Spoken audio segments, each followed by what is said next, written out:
عريضة في المدرجات التي يبات إلا تكون حاضرة للمساندة والتنقل كبير أيضا لجماهير فريق الجيش. قدمت وماذا بإمكانها أن تقدم نعم للجانبين معا. أعطيت صافرة البداية ومع الانطلاق خطأ على مستوى التغطية. محاولة الانطلاق، فرصة، إمكانية تسجيل الهدف الأول، فرصة تصويبة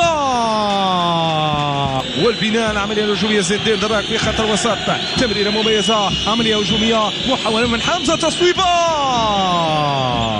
هذه كان بإمكانه يحقق نتائج أفضل. كرة أمامية ملفات من الجهة اليسرى، ينطلق يبحث عن الانسلال أو التصويب. من يختار تمريرة، كرة وتصويبة ولكن بعيدة إلى عين مرمى.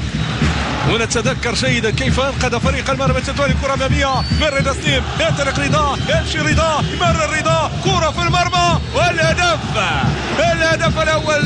سقوط في التسلل، العملية الهجومية رضا سليم بمقاساته لم يكن. نعم شوفونا اللقطة، شوفونا التمريرة. الحكم يعطي الإذن لرفع هذه الكرة داخل منطقة الجزاء. محاولة، فرصة، إمكانية تصويبة من محمد ربيع حريمات. جوج ديال المرات كيقوم بتصويب ايمانويل دائما من الجهة اليسرى. نفس الأسلوب، رفع الكرة داخل منطقة الجزاء. هذه فرصة ديال تصويبة.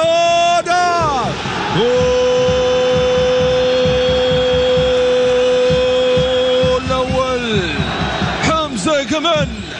قلنا انه صغير السن ب 21 سنه فقط، العنصر المضيف في الخط الامامي من وضع الكره في المرمى.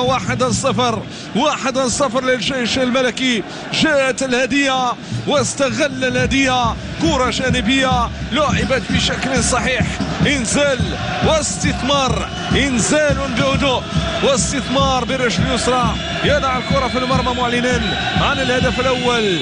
هدف واحد مقابل لا شيء. الجيش الملكي خارج قواعده يتمكن. هذه اللحظات، كره داخل منطقه الجزاء راسيه، كره الهدف تضيع. ايوب الكراد، كره الفات داخل منطقه الجزاء راسيه، محاوله من ايقاف الكره الماضيه. نشوفوا هنا الطريقه والاسلوب اللي جات من خلاله التمريره والراسيه، وبعد ذلك بالاستعانه بالكرات الطويله الاماميه. تصويبه، محاولة جميلة من اللاعب اللي التحق برقعة الملعب الشوط الثاني أيوب بوعدلي، اللي قام تصويبها بخارج قدم. دراك ماذا يفعل؟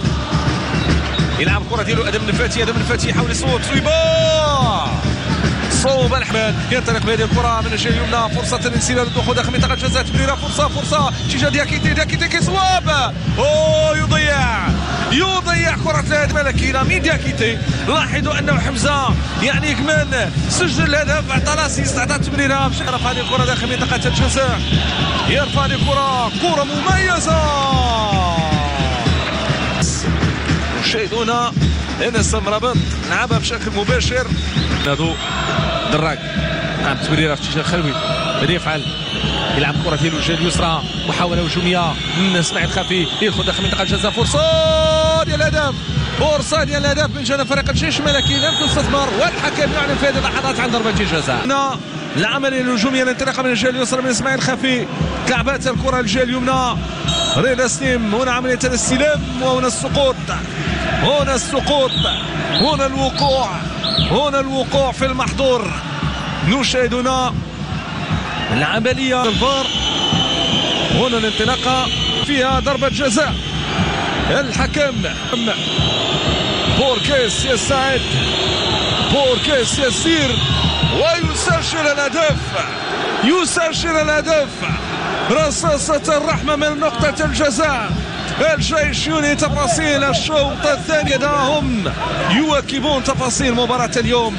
استمتعوا يوم امس رفقة سيدات فريق الجيش الملكي بتتويج القاري في دوري ابطال افريقيا، واليوم يواصلون الفرحة ويؤكدون الانتصار ويؤكدون القوة ويؤكدون